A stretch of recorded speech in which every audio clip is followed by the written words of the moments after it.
Hey there, guys.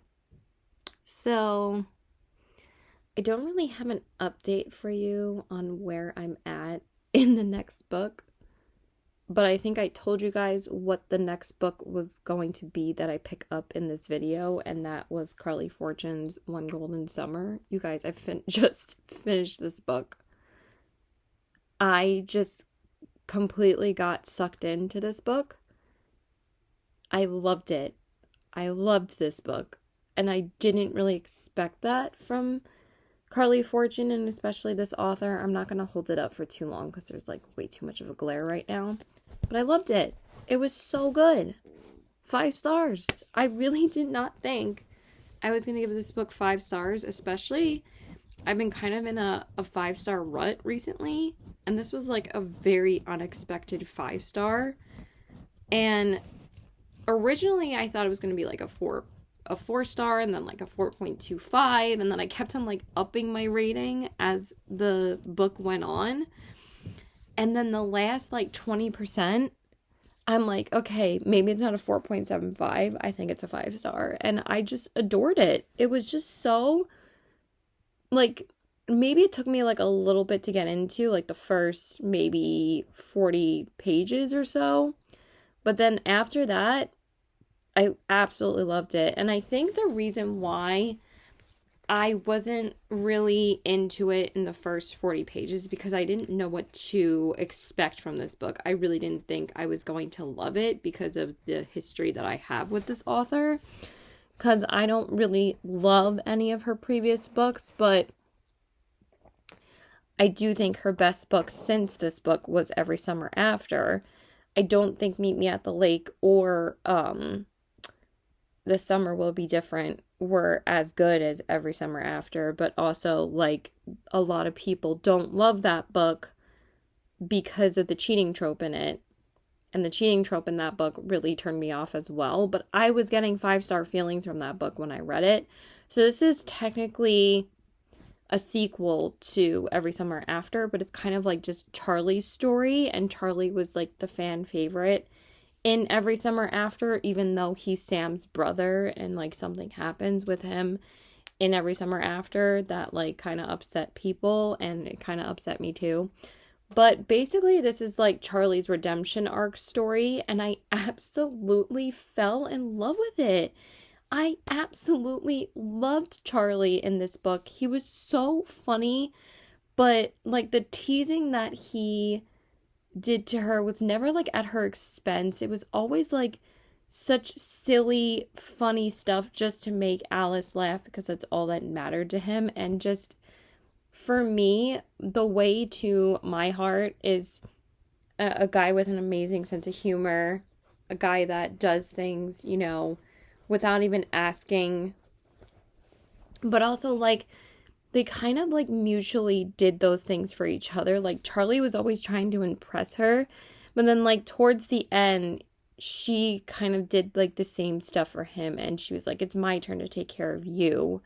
And it was just so freaking adorable. I think this is one of the best summer romance books that I've read in a while. I mean, and I just really didn't expect this book to be so highly rated in this video. So I think it's my favorite besides Great Big Beautiful Life, because those are the only 2 I gave 5 stars in this video. And then The Love Haters was really fun as well. That didn't make me cry, but I still really liked it.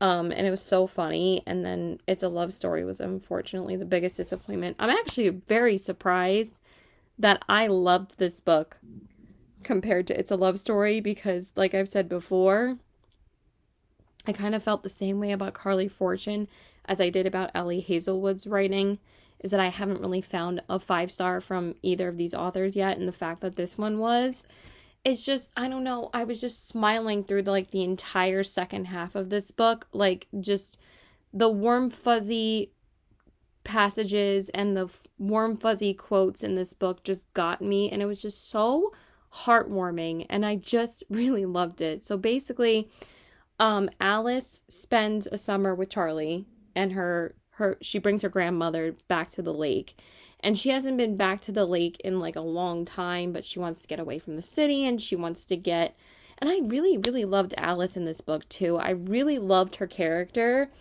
Um, and even though she was a like kind of like a shell of herself before, she really started coming out of her shell over the summer, the way that Carly Fortune wrote it, I really loved, because it's like it wasn't like, oh, I'm like, I don't have friends, I don't have this, I'm shy, I don't really have anybody. It's like she made it such a natural character growth with Alice that, she started talking to Charlie, and that, made her come out of her shell more. And also, like, Alice writes like this summer bucket list pretty much at the beginning of summer, saying that, she wanted to commit to taking risks this summer. She wanted to live outside of her comfort zone. She wanted to do things and just have fun. But like, there wasn't like any like guilt on her part. There wasn't any really like like there was a little bit of second guessing, but she like proved that she, proved more to herself after she got out of this, bad relationship, because she had just split up with her boyfriend like a couple months before that, and she's like, I need to get away for the summer. She like really just realized, I think that she's always been a strong person though. Like, she was just obviously trying to be, a goody two shoes for her boyfriend, or like never stepped out of line, or like was never a risk taker with him, and it was just like comfortable for her. And now she's just living her life. And I just loved the way that Carly Fortune wrote her character, and how she came into herself in the summer. And it wasn't like, done in like I'm so shy, like kind of way, because I know I really love those kind of arcs too, but I felt like this was done in a way that was just so naturally written. And I don't know, I really loved Carly Fortune's writing in this book. Like, massive improvement from Meet Me at the Lake and This Summer Will Be Different. Even though those books were okay, this writing was fantastic. Like, I really loved it. And it was so unexpected that I loved this book so much, but I really think her writing improved a lot in this book. So, but also, so she spends the summer with Charlie at the lake with her grandmother, because, but she wants to take care of her grandmother, and she's like, stop babying me, go have fun, enjoy your summer, She's like, leave me alone, But it's like so funny, because she never does it in like a mean way. She does it in like a stern way, but she's also like, Alice, live your life, girl, let's go. So she starts like spending more time with Charlie. Like, she knew who he was, because, they did grow up together, but they never, were really that close.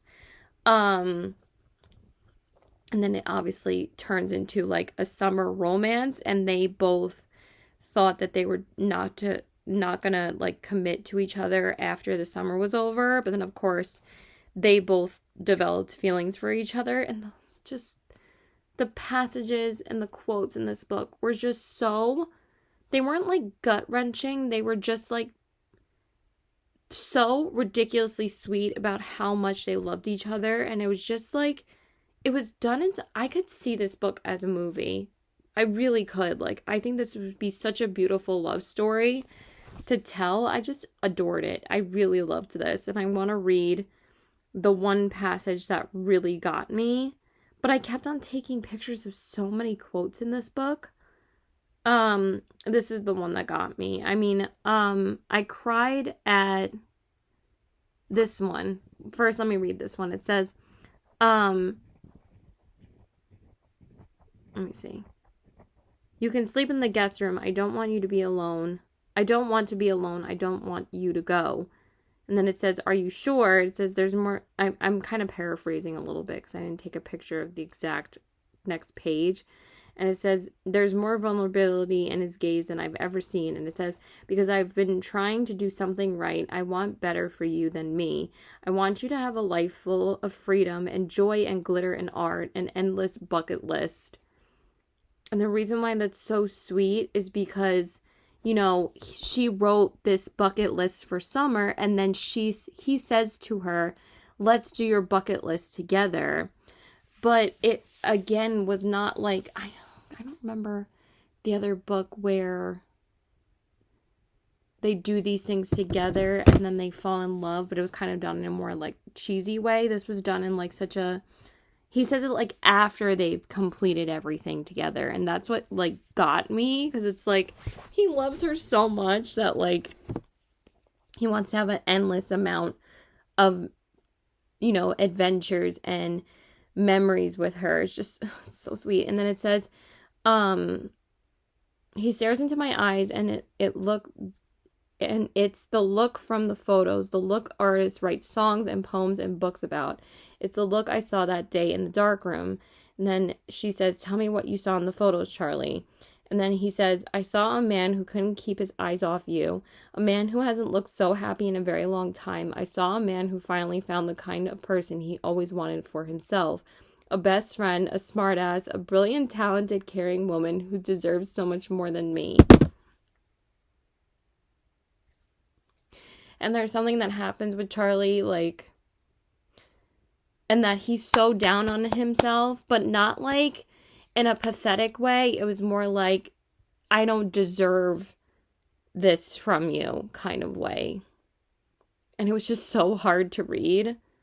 But like, not like hard to read, but like hard to read that about Charlie's character. So it's like, Charlie, you're so worth it. Like, it was just so sweet. And then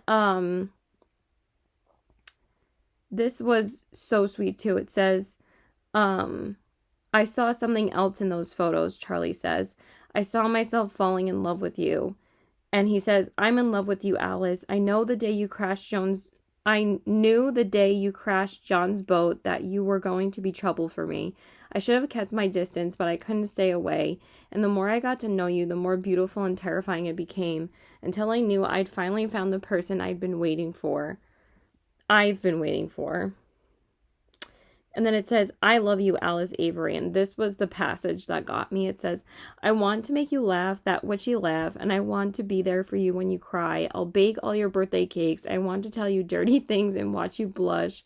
I want to see every photo you take and tell you how brilliant you are. I want to get to know your whole family. I want to hear all of your jokes. I want to spend summers at the lake with you and winters in the city. I want to run your errands and buy you expensive soap and pose nude with you. And then he says, she laughs, and he's like, there it is. My Alice has the best laugh. And she says, my Alice? And he says, I hope so. I want that. He says, I want you more than anything. Like, so fucking adorable. I can't. So, yeah. So then they start, you know, hooking up and stuff over the summer. And then, again, of course, they both catch feelings for each other. But we all knew they were going to be together. But I don't know. It felt so organic and so natural, because they didn't kiss until after like 2 months of spending time together, but like they kept on like, you know, being happy spending time with each other. And I just really enjoyed that they had a lot of that quality time together, because, you know, they were always, they wanted to be friends first, so they spent time, you know, getting to know each other better. And it's just, I don't know, it was just so adorable. I loved it so much. So 5 stars. Really loved this book. So now the last book we're going to be reading in this video doesn't come out until next week.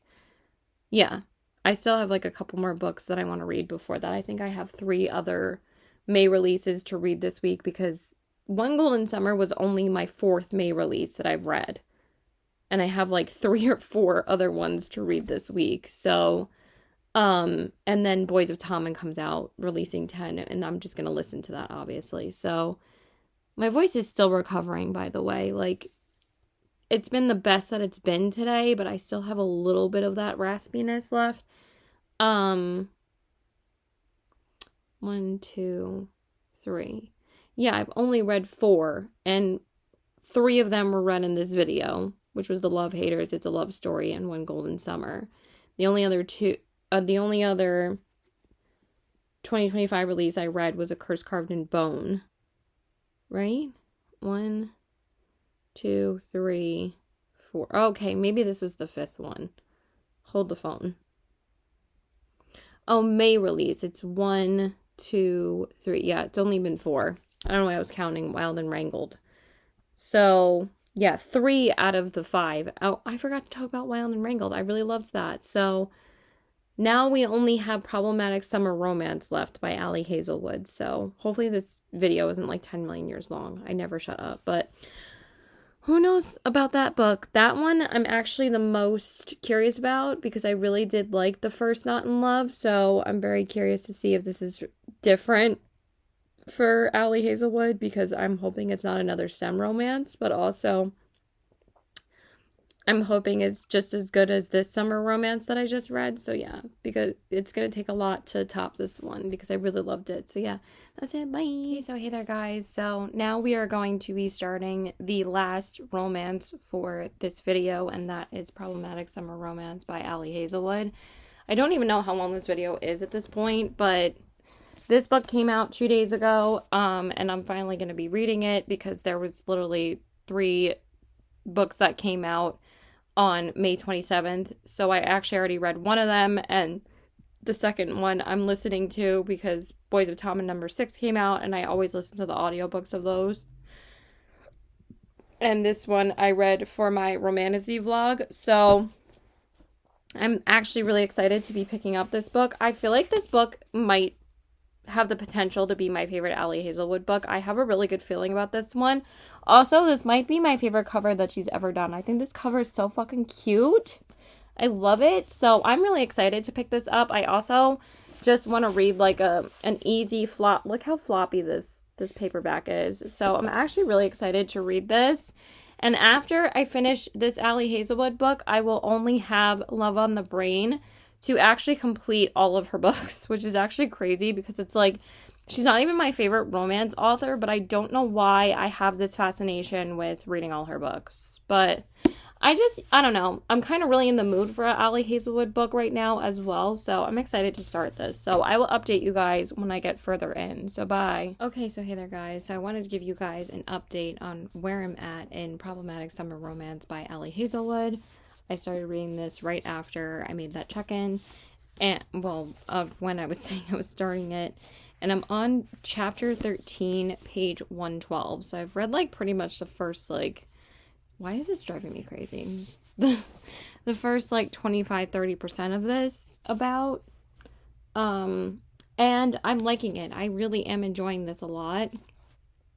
But there is one thing that's like, well, like kind of 2 things that are irking me a little bit, but I am enjoying this quite a lot. Like, I'm really enjoying Maya's character. I think she's really funny.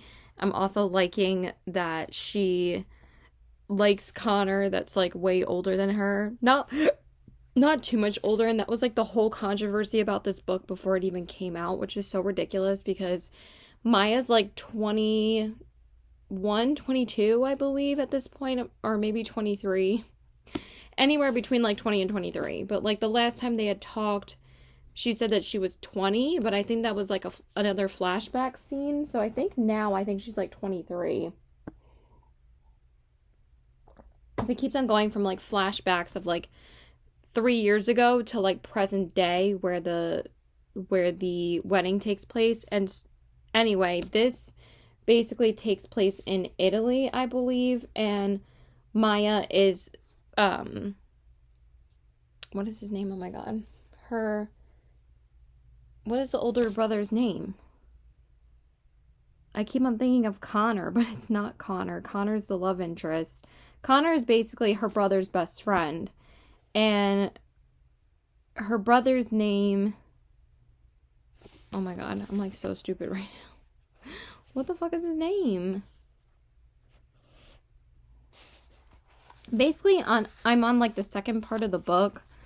I'm probably going to get up to the third part because the second part of the book is not that long. It's only like, I think like 50 pages because it counts down from like day 6 to day 5 before the wedding. And basically, Maya's here to see her brother get married, obviously. But she's been in love with Connor for like as long as she has met him for as long as she's met him. I don't know why I can't speak English half the time. But anyway, the thing is that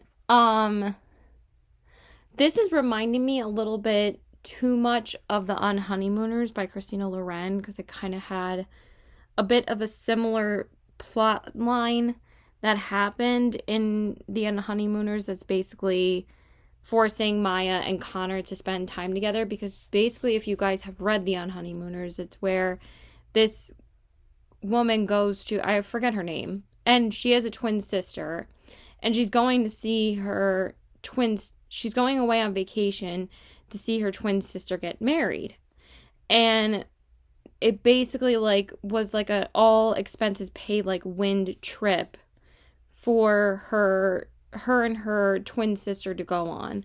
But her twin sister was already there, you know, because she entered this sweepstakes so she could get, you know, married for a lot cheaper, so she didn't have to pay for, you know, going on vacation to get married. That's not what happened here. Like, basically,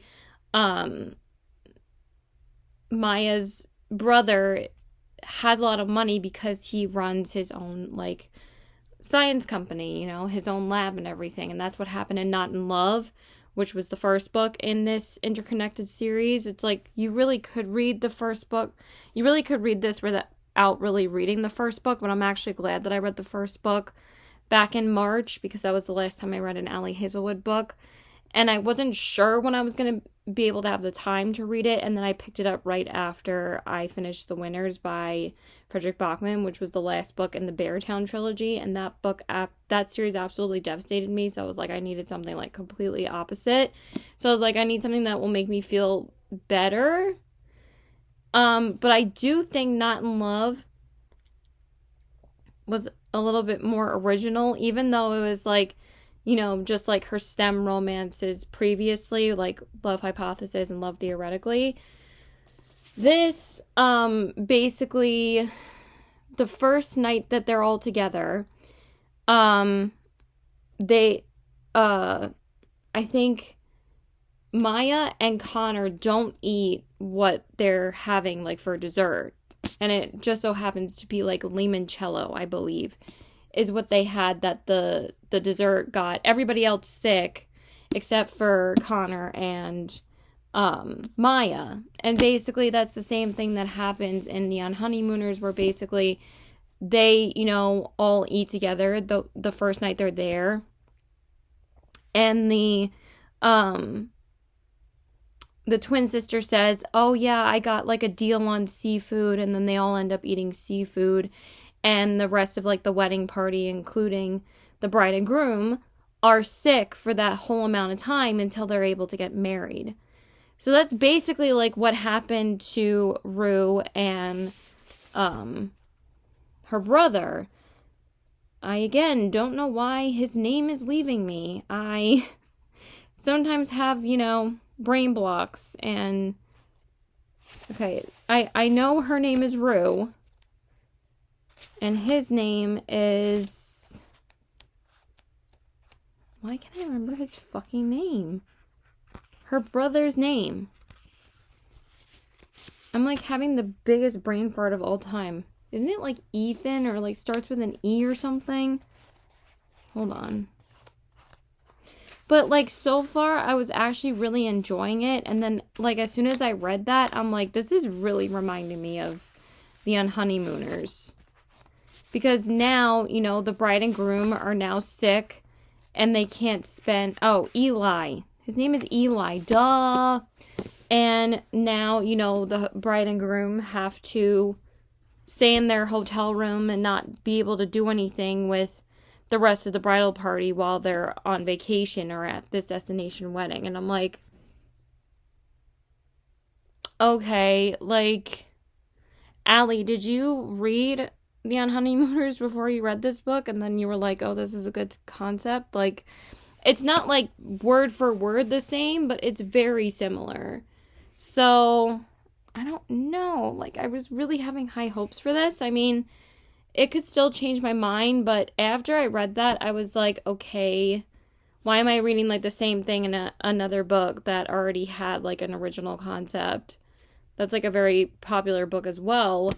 So I'm not really sure how I'm feeling right now. I'm still really enjoying it. I really enjoy Ali Hazelwood's witty sense of humor. I think that I'm really jiving with the main character in this one. But it's not feeling that unique right now, even though I was excited for, a destination wedding kind of book by Ali Hazelwood, because I thought I would enjoy this more so than like her other books that haven't been just STEM romances. But so far I'm like, this is a little bit copy and paste. It's not, the age gap does not bother me whatsoever, by the way. That is not my problem with this book. I literally could care less about that. It does not bother me. But I do feel like they're pointing out quite a lot on how much younger she is. Like, he's literally referred to her as being like, he thought she was like 13 years old before he like re-met her again. And I'm like, dude, like, yeah, why would she be going to college in Scotland if she was 13 years old? And she literally said that to him. So I don't know, that was a little bit oblivious on his part. I mean, I know that Connor is like kind of an asshole, but it's like, for someone that's like, running a company with him, with Eli, and is like his best friend in the company, like, wouldn't he know that? So there's just, I mean, that's why it's called a problematic summer romance. There's just a few problems that I have so far, but I'm still really enjoying it. Like, this is definitely way better than It's a Love Story by Annabelle Monaghan by far, but I don't know if this prevented it from being a 5-star read for me. So I don't know. We're going to have to see. So I'll check in with you guys when I get, further in. I actually have eyeballed the entirety of this book today. I've just been reading it physically, and I've been having a really good time doing that. I miss reading physical books right now. So because I've been reading so many books on Kindle and so many books on Libby that, I haven't really read a physical book in a little while. I did read quite a bit of A Fate Forged in Fire physically, and I read like about 100 pages or more of Silver Elite physically. But I also had the audiobooks with both of those. But now I think I'm going to listen to the audiobook a little bit before dinner. Because I don't know when we're having dinner, but I fear if I read anything right now in my bed, I'm going to start falling asleep because I didn't really sleep last night. So yeah, that's it. Bye. Okay, so hey there, guys. I wanted to give you guys my thoughts on Problematic Summer Romance by Ali Hazelwood. I just finished it earlier today. I read a lot of this physically. I think I read like 250 pages at least physically, and then I just finished the rest of this via audio because I read like 50 pages of it today. I read like 20 pages of The Tenet this morning, and then I read like 50 pages of this today, and then I'm just going to read The Tenet tonight because I just want something like completely unhinged and something like stupid. So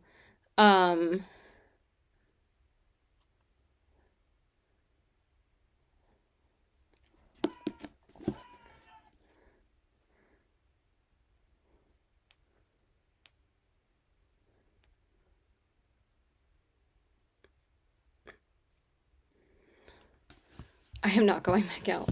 Why am I so popular lately? It's kind of annoying.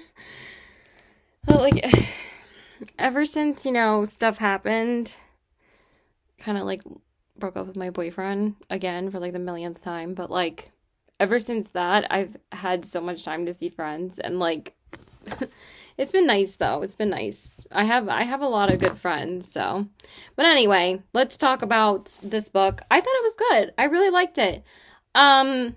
Still not a 5-star by Miss Ali Hazelwood. But I really did enjoy this one. This was definitely my favorite book that I've read from her.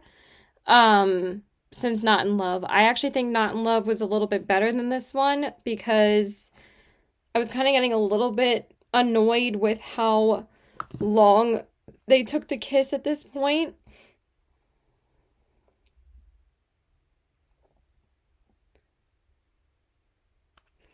I don't know what the hell. Whatever. So anyway, this is definitely my favorite cover that she's ever done, though. I think I'm going to keep this book because I think it's so cute and I really liked it. I liked it enough in order to keep it.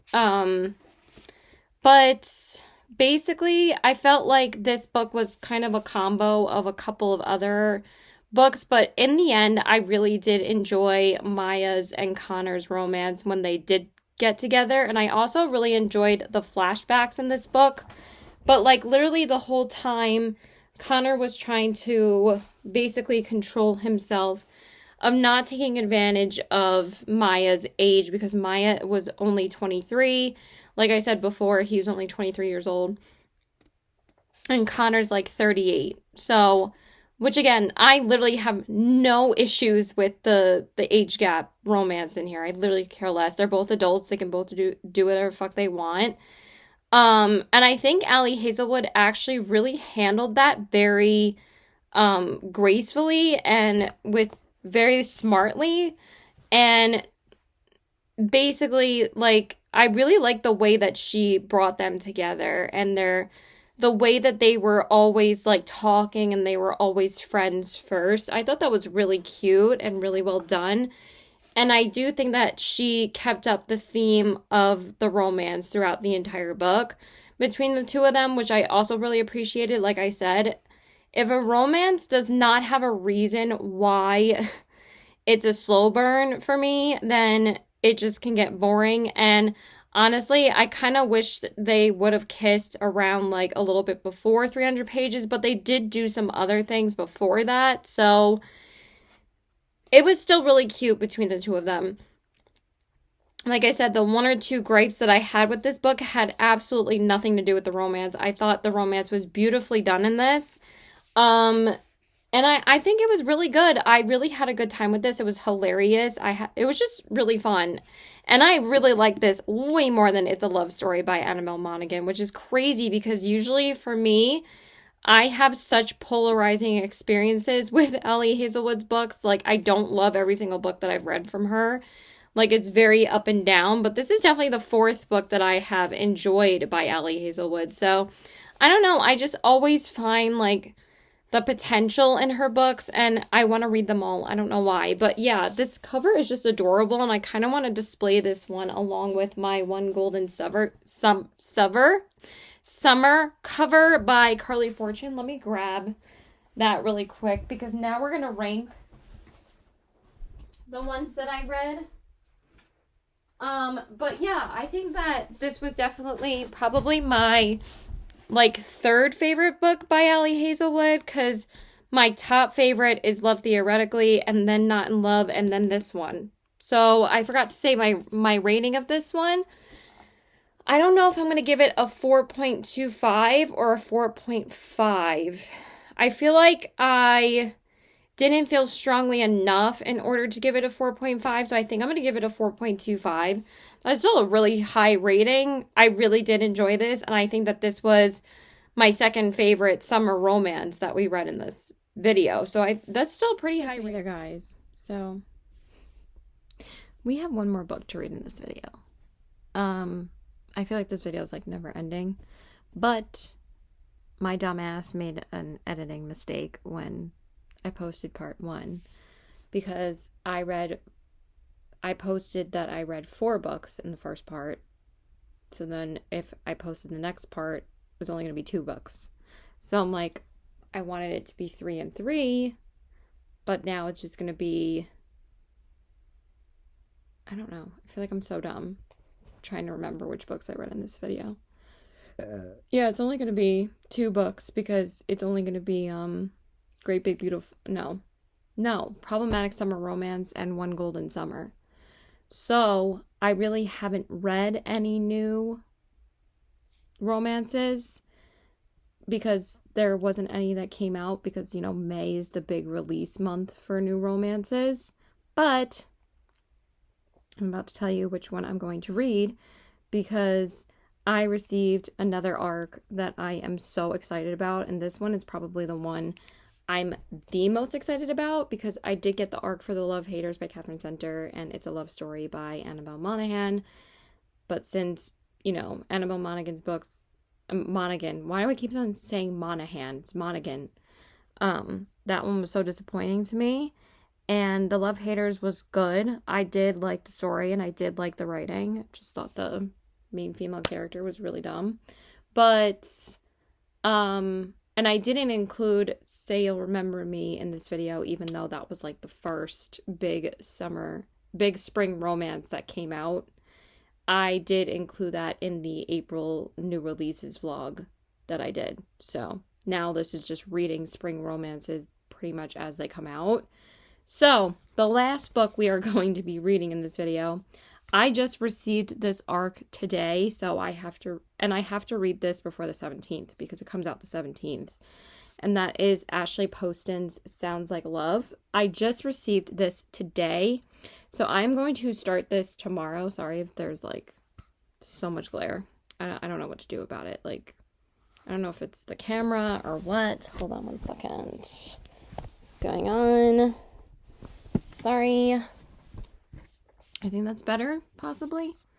Yeah, that's way better. Yeah, so I received this morning because I checked my NetGalley just like by the off chance to see if I received anything, because I check it every other day. Because the other arcs that I have, they don't come out till like way later this year, or one other arc that I have comes out in July. So I'm just going to read that like 2 weeks before it comes out in July. But this one is probably the one that I've received the closest to its release date. So I was like freaking out this morning that I received this one because I absolutely love Ashley Poston's books. I'm one of the few people that actually really loved a novel love story. I actually liked it more than 7 Year Slip. That's just me. I just loved it. I just love her magical writing. So we're going to read this, and I'm so excited. This actually kind of came to me at the perfect time because I am mentally destroying myself finishing Firefly Lane, and I finally decided to read this book, but I only have 30 pages left. I just can't stop. I have to see how this book ends. I've already cried like 4 times in the past like 20 pages. But yeah, anyway, so excited for this. Let me just... I don't think I looked up...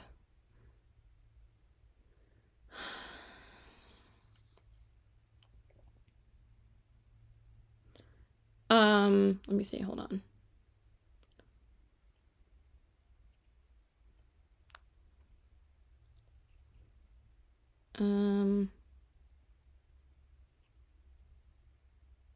Hold on, sorry. I just want to pull up the actual book because I don't think I've actually read the synopsis of this one, but now I'm going to because I wanted to go in blind, but now I kind of want to see what it's about. It says a hit-making songwriter and a bitter musician share a startling and inexplicable connection that they'll do anything to shake.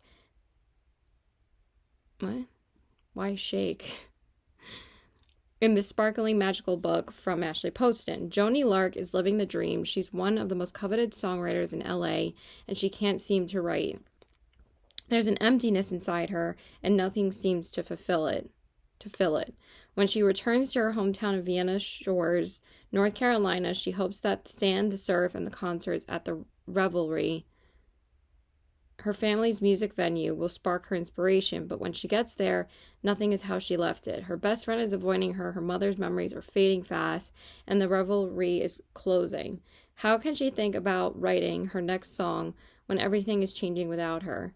Until she hears it, a melody in her head, lyricless and half-formed, and an alluring and addictive voice to go with it, belonging apparently to a rhyme musician with hang-ups of his own. Surely he's a figment of her overworked imagination, but then the very real man attached to the voice shows up in Vienna's shores.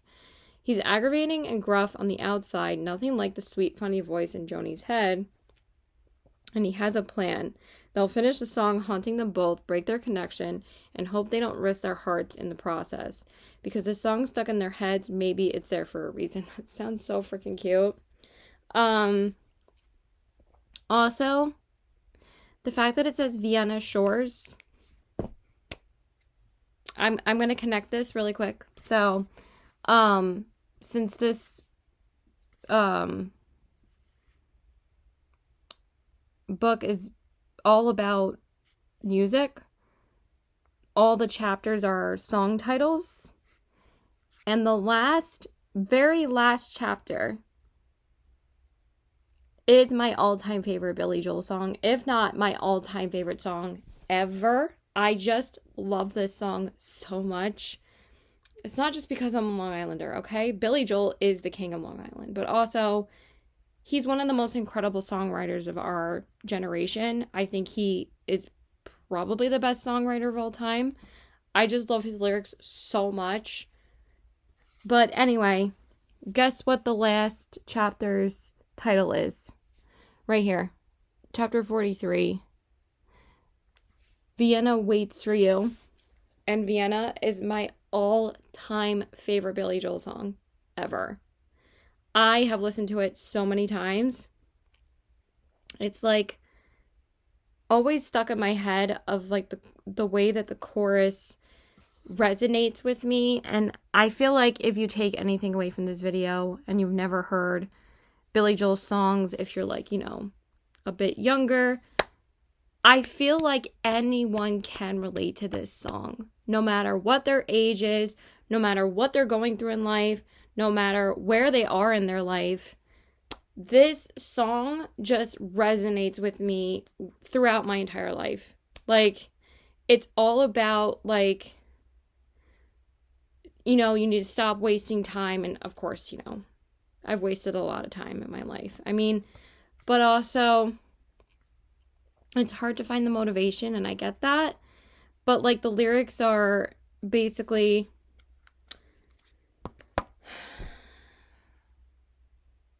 when do you realize Vienna waits for you? And basically the theme is that once you prosper in your life, bliss, like, waits for you, or, like, your possibilities are endless. Like, why do you keep on, you know,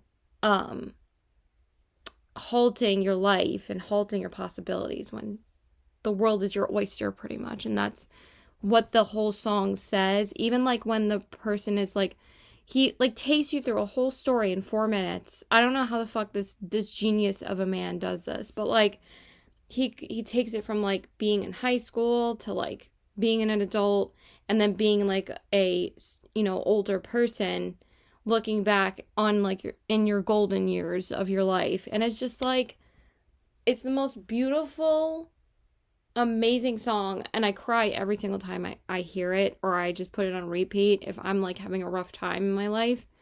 That's like the song I go to, and it's just like has always stuck out in my mind as like one of the greatest songs of all time. And I have a feeling I'm gonna freaking love this book. And also, again, it's coming at the perfect time because I need a Kindle read tomorrow for work, because I usually 99% of the time bring my book to work.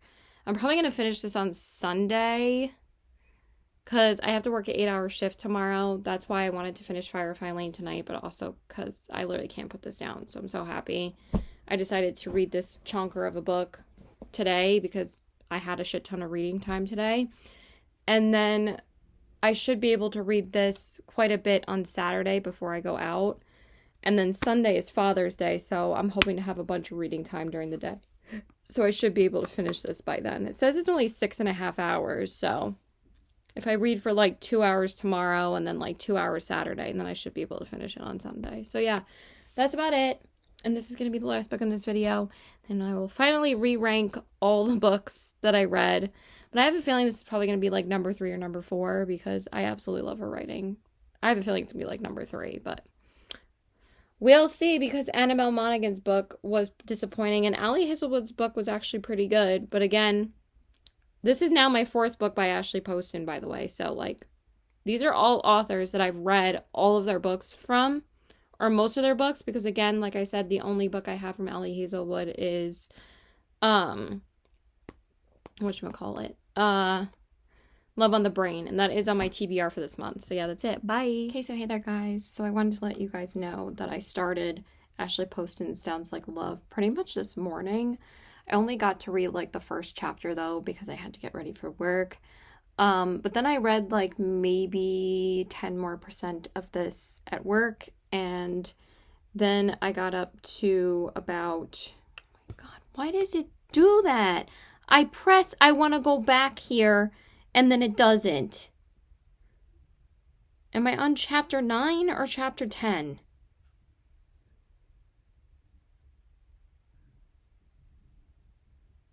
Wait, hold on. I think I just finished this chapter.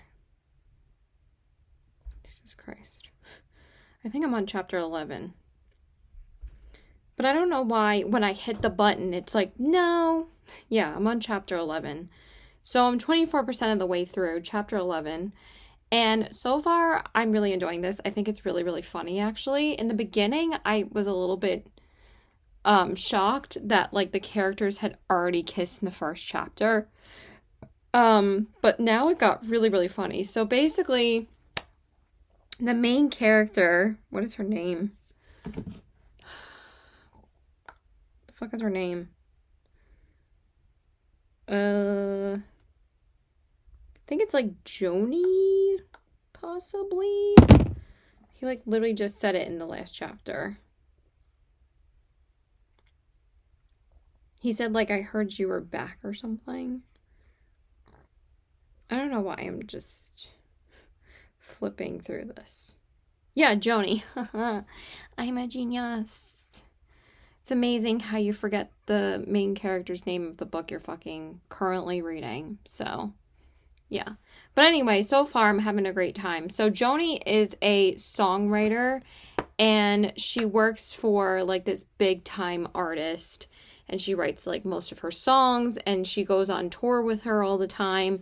And she was at like this concert and she wanted to go up to like the private booth because she obviously has access. Obviously, why did I say that so weird? Obviously has access up there.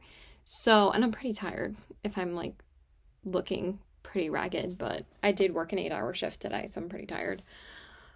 So basically, I don't know how people work longer than 8-hour shifts. Like, I'm literally so exhausted right now. I don't know how nurses and doctors work like 12-hour shifts or like 18-hour days. Like, I could never. I would just die. But anyway, you know, they're incredible and they save people, you know. So, for me, it would be the end. So. But anyway, so she goes up to this booth and like this like world famous like big music artist is up there. And the artist that she tours with has like this kiss cam. And I thought like the beginning was like pretty cheesy and a little bit cringe, but now it's gotten like way better.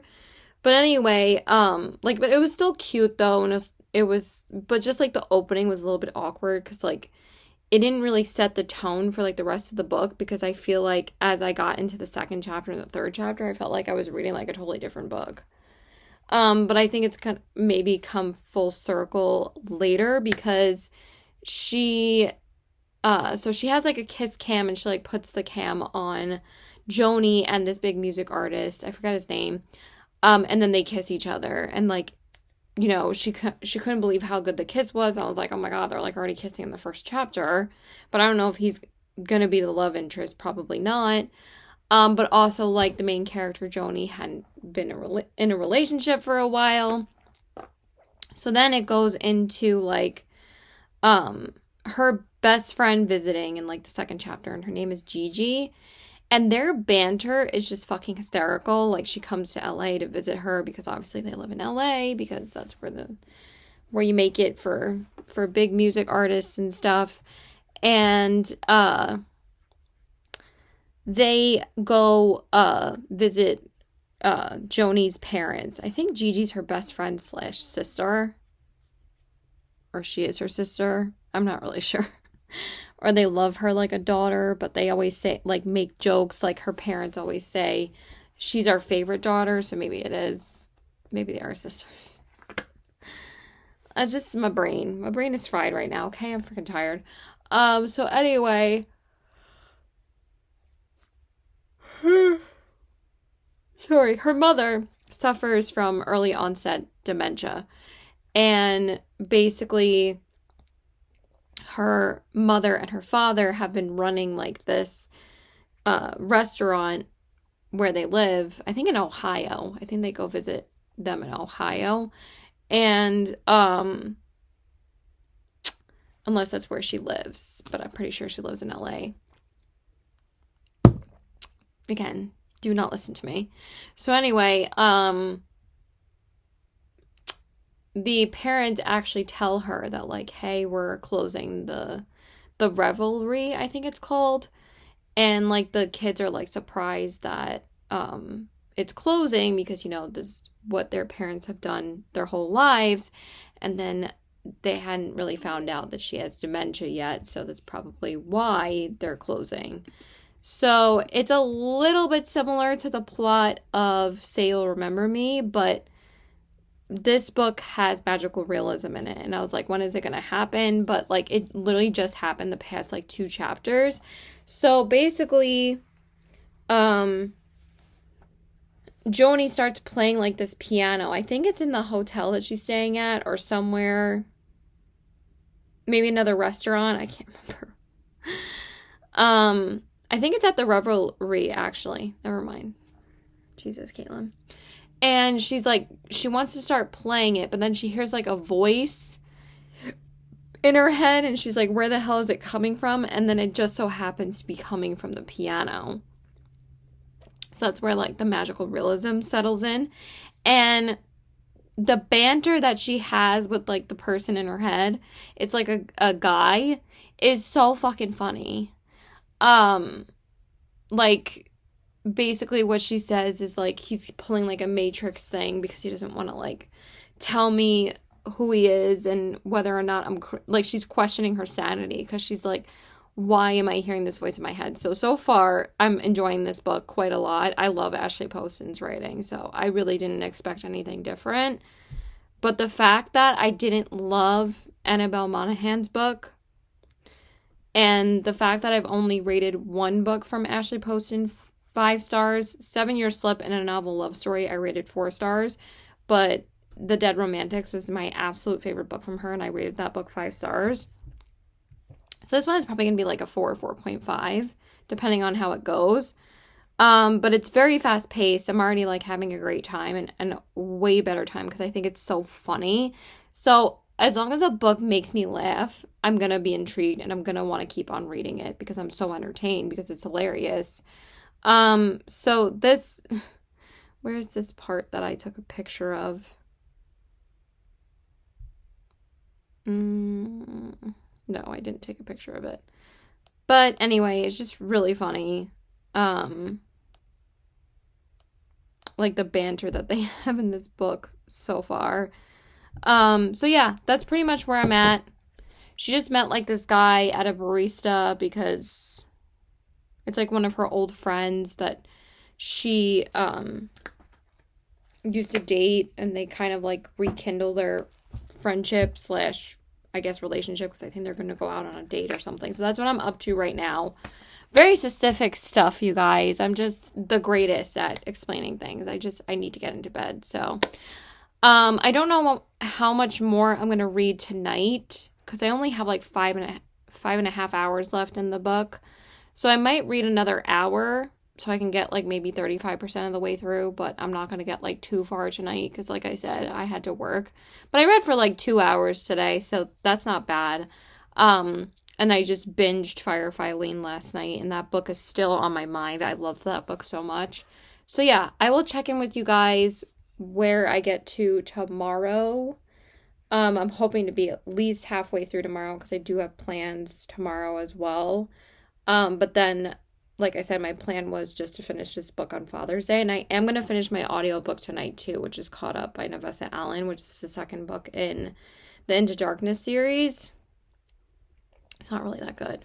But I'm reading like 2 2025 releases, June 2025 releases right now. So those were like really the only other 2 that I wanted to read this month. Like this month, I was more concentrated on actually reading my physical TBR and the books that I've owned for a while. Like I actually was able to read most of those books, or am going to. So it's been nice to actually not worry about 2025 releases this month because like I said, May's 2025 releases was insane. I literally just finished my last 2 May 2025 releases on the same day, actually, a couple days ago. I finished His Face is the Sun by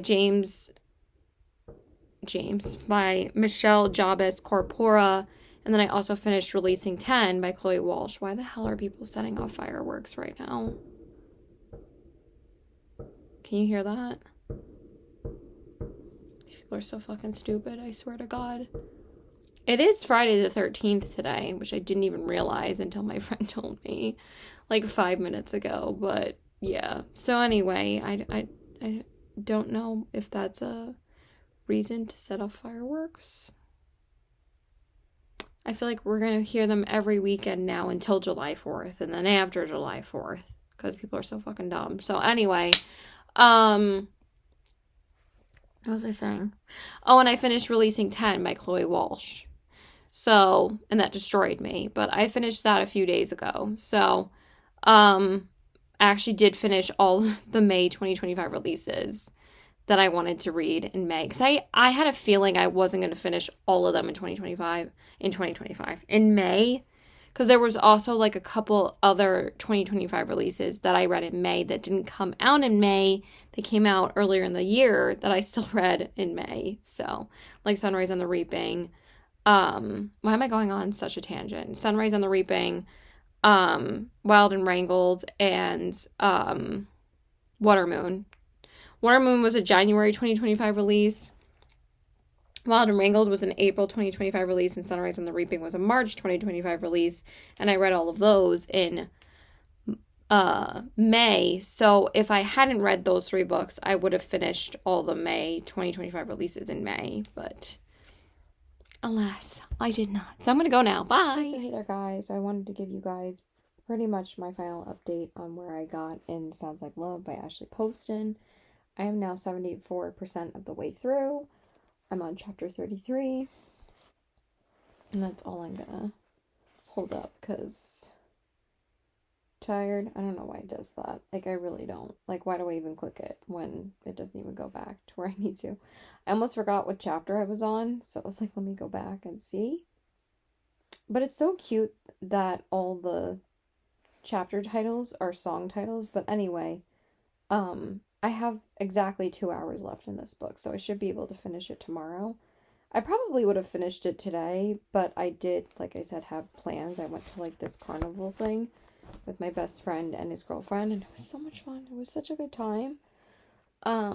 It was just great. I'm just exhausted because we walked around for a good like 6 hours almost. We stayed actually maybe like 4 hours. Okay, it wasn't that much. We got there at 6 and we left at 10. But it felt like a lot longer because I swear my friends like they're so delayed, it's not even funny about like making a decision. We just literally stand there and stare at something and I'm just like, can we get a move on? Like, whatever, it's fine. Anyway, it's not what this video is about. Why am I complaining? You don't care. So anyway, basically the characters keep on hearing each other's voices in their heads, and pretty much Joni keeps on regretting like her decision of leaving California and leaving her parents to go like chase her dreams to become a songwriter. Like, she's feeling really guilty about it because her mother is still suffering from early onset dementia. So basically, you know, with her being back, and also she already has dementia. Like, I know I said before I wasn't sure, but she has dementia. So they did know. So anyway, I'm just really tired right now. I just want to watch an episode of The Sirens and then I'm gonna go to sleep. I'm not gonna read anymore because I'm just too tired now. But I did get up to basically exactly where I wanted to be today. I was like 35% of the way through last night, and then today I got another 40% of the way through. So I got pretty far today. So yeah, I have exactly 2 hours left, so I should be able to finish it tomorrow. I think I already said that. But anyway, basically they keep on hearing like this repetitive melody in both of their heads that they can't seem to get out of their heads, and that obviously ends up making them write a song together. And that's all I'm going to say because the book comes out literally in like 2 days from, or like maybe like a day after I post this vlog, because I'm going to try and post it on Monday. I really wanted to post it a couple of days ago, but since I had only read 2 books, would have read 2 books in this video, which would have been One Golden Summer and Problematic Summer Romance, I'm like, no, I need to at least add 1 more book to this video. So this was perfect because this was pretty much the last new release romance that came out in the springtime that I wanted to read. And then summer's literally like in 6 days. So anyway, it's really cute. I'm really liking it. I don't think it's gonna be a 5 star though, but I am thoroughly enjoying it. This might be just a solid 4 star. I don't know if I'm gonna round it up or anything. But I did really enjoy it. I don't know, I'm just not like getting a 5 star feeling from this book. Like, the romance is just not strong enough. I mean, I'm liking the story. I always like Ashley Poston's stories. I just feel like in order for a 5 star, in order for a romance to be a 5 star for me, I really have to just love the characters' romance throughout the entire story. And unfortunately, I mean, I still really like their chemistry and I still really like their banter's hilarious. But it's just, I'm not getting like I'm not like obsessed with the couple, but like it's still a really, really good read. Like I said, I love her book, so I will check in with you guys when I am done. But basically, like, they can't seem to be able to write this song though. Like, they keep on having this melody in their head and they want to write this song together, but meanwhile they haven't been able to write anything. Because she's suffering from like major writer's block and she hasn't been able to write anything since her mother got diagnosed with dementia. So, and she regrets leaving because she didn't want to leave like her parents behind. So that's basically like how she's feeling. But so far I'm really liking it. So yeah, that's it. Bye. Okay, so hey there guys. So I wanted to let you guys know that I did finish the last book for this video. Finally, this vlog is going to be over. I feel like I've been filming this vlog for like a month and a half at this point, but we finally finished like the last, oh my god, I'm like literally a mess right now. I'm just so stressed today. I had so much stuff to do today. I had so much shit I had to take care of, and I still have more, it's never ending, but whatever. My room is still a mess. I still don't clean, so there's that. But anyway, we finished Ashley Poston's Sounds Like Love earlier today. I finished it at like 4:30 or something at Barnes. And this was really, really cute. I really enjoyed this book. I'm going to give it another 4.25 stars.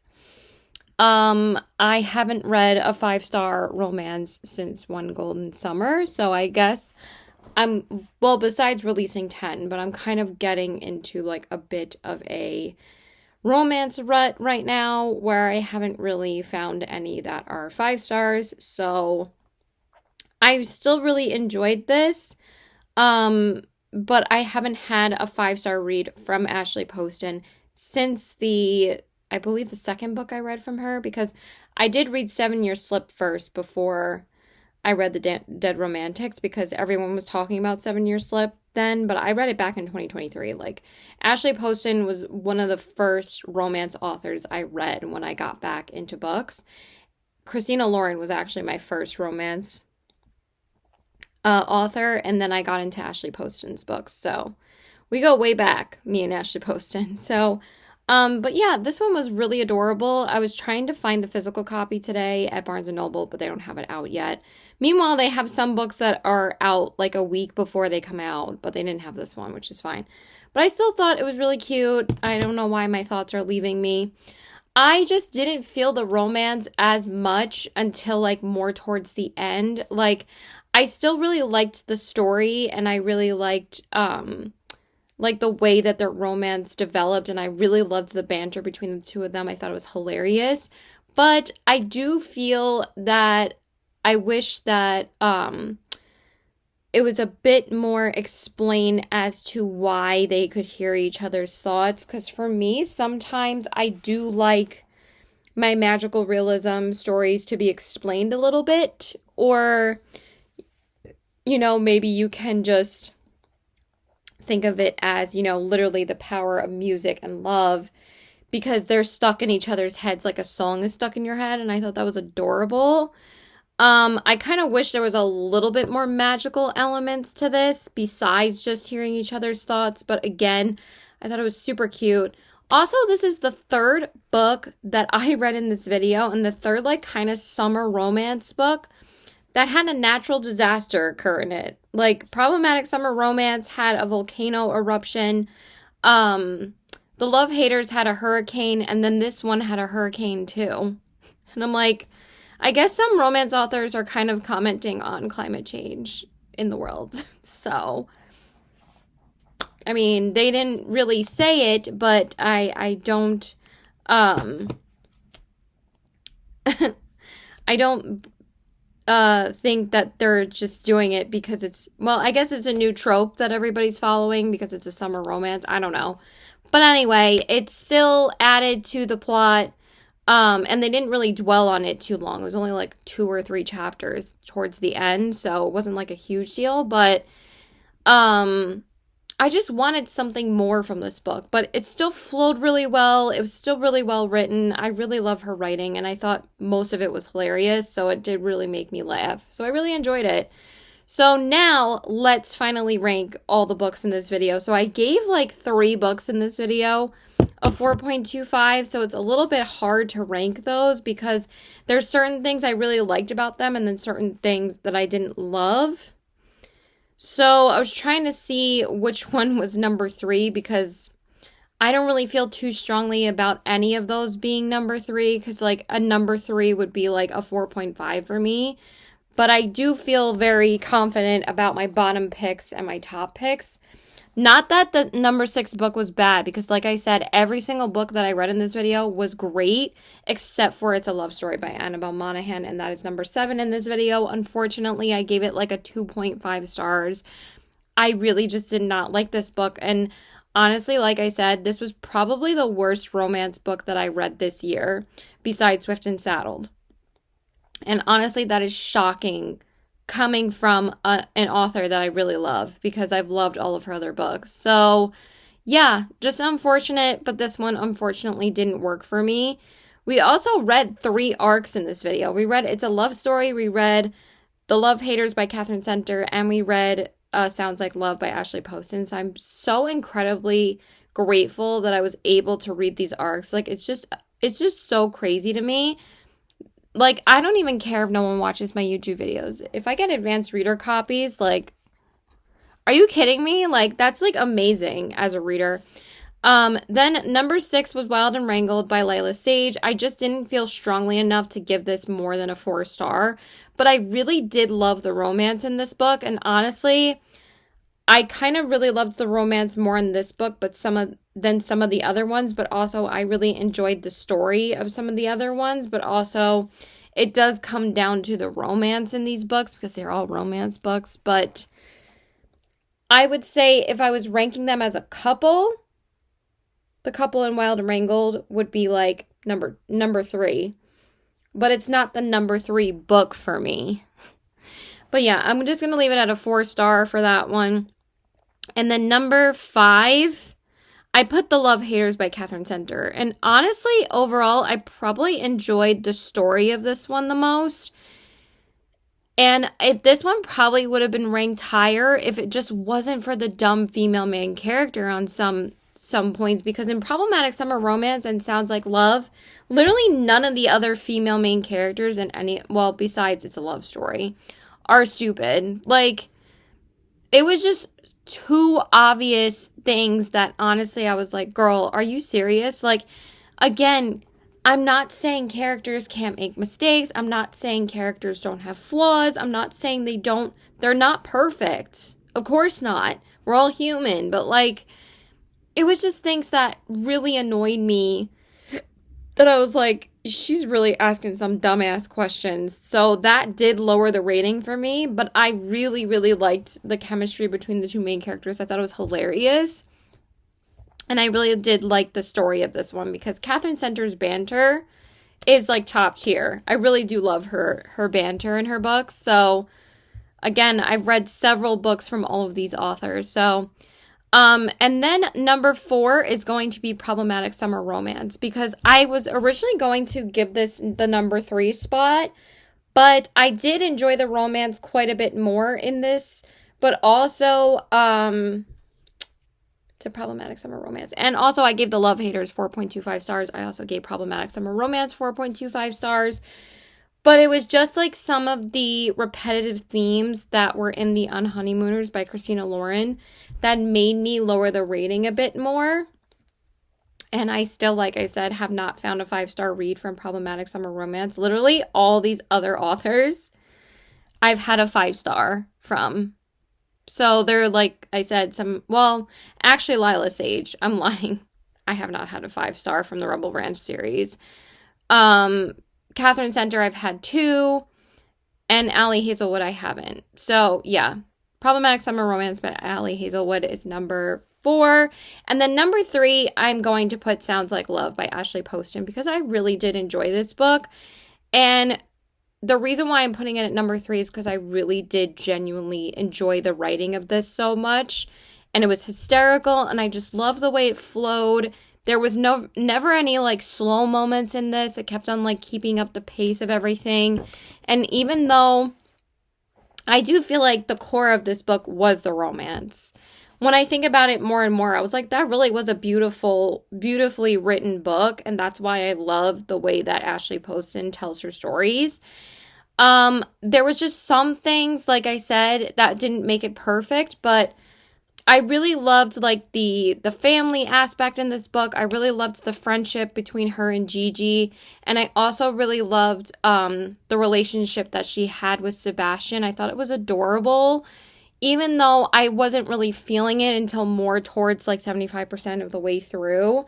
I just felt like they maybe needed a little bit more time together in order for me to up my rating more. Maybe I'll give it a 4. No, I'm giving it a 4.25 just because there wasn't enough for me to give it a 4.5. Like I said, it was just missing a little bit something. But I still really, really loved it. It was really adorable. And I do want to pick up the physical copy when it comes out. And then number 2, it has to be Great Big Beautiful Life by Emily Henry. I just loved this book, you guys. I really do love Emily Henry's books. I have like 3 5-star reads from her. This is the 3rd one. I don't care what people said. I loved this book. I thought it was really, really well written. And that's the thing about Emily Henry's books. I actually really did enjoy the 50-50 that we got between the romance and the real story of I think it was Margaret. If I'm remembering her name, that's like a month and a half ago already. But yeah, I just adored this book. So, and literally what solidified the 5 stars for me was literally the last like couple pages, or like the last 10-15 pages. I was crying, and it was just such a beautiful book. So it was a Great Big Beautiful Life. But I love how she kept that theme throughout the entire book. And I just really loved the romance between the 2 main characters. So, but of course, number one, let me grab the physical book actually, because I loved this book so much that even though I read this on Libby, because this one was the biggest surprise for me that I gave this a 5 stars. Like, I thought this was going to be maybe like a 4-star. I didn't really have that high hopes for this book, because honestly, this is my only 5-star read from Carly Fortune, and that of course is One Golden Summer. I absolutely freaking adored this book. And like I said, this was my last 5-star romance that I read. And this was almost a month ago already. Like I said, besides Releasing 10, this was my absolute favorite romance that I read. Besides Say You'll Remember Me and Great Big Beautiful Life, obviously, because they're the GOATs. Abby Jimenez and Emily Henry are my favorite romance authors. So, and Ashley Poston. But anyway, this was so unexpected, you guys. I thought that this was like literally the perfect summer romance for me. It was just adorable. I loved it. I adored this book. And the cover is just so beautiful. But honestly, this solidified Carly Fortune's writing for me. I was sobbing. I was taking pictures and highlighting so many quotes in this book. And just like the way that she kept the theme of the romance, but also like captured like the atmosphere of the summer, like hot weather at the lake. It's just like you could feel like you were there, smelling like the sand and the ocean with the characters. And just, I don't know. I just loved this book so much. It's just my absolute favorite read of this video. I cannot believe I felt so opposite about Annabelle Monaghan's book compared to this one. So, because like I said, I've pretty much read every single book from each of these authors except for Catherine Center and Ali Hazelwood. I've read all of Emily Henry's, well, I haven't read all of Emily Henry's books, but I've read all of her contemporary romance books. But I've read all of Carly Fortune's summer romance books. I've read all of Ashley Poston's romances. I've read all of Annabelle Monaghan's summer romance books. Well, women's fiction / summer romance. But honestly, I feel like they should stick her with women's fiction still. I feel like they're pushing her too much to be a romance author. And I'm like, maybe she should go back to women's fiction. I don't know. I just could not feel the chemistry at all between those two characters. And the story was so weak. But anyway, this just blew me out of the water, literally. I just loved it. It was so good. So, yeah, I could ramble on and on and on about this book, and I loved it. Ali Hazelwood's books, like I said, the only other book that I have to read from her is Love on the Brain, and then I will finish her entire backlist. The only books I haven't read are, like, the short story collection and, like, the Two Can Play audiobook, but I don't know if I'm going to read, I'm not going to read the short story collection. Like, she's not an absolute favorite author from me, but I always think her books are fun. And then, who else? Catherine Center, I've read 6 of her books. I'm still working on her backlist. But anyway, absolutely loved this, adored this book, and I love how my nails match the font. But, like, how can, like, seriously, like, blew me out of the water. I absolutely loved it. So, yeah, I hope you guys enjoyed this video. This vlog is finally over.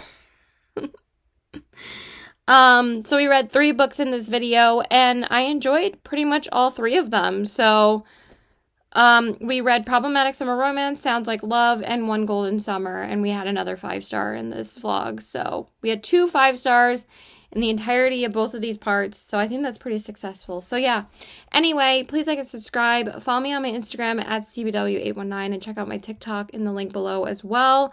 And also follow me on Goodreads. I will leave that on the link below. Check both links in the description box below for my TikTok and my Goodreads, okay? If you want to follow me for more reviews, I post every single review on Goodreads. So yeah, that is it. So probably I'm not going to be reading a new romance for a while because I don't really have any other 2012 releases on my radar this month. I'm pretty much just going to be reading my physical TBR or the rest of my monthly TBR this month.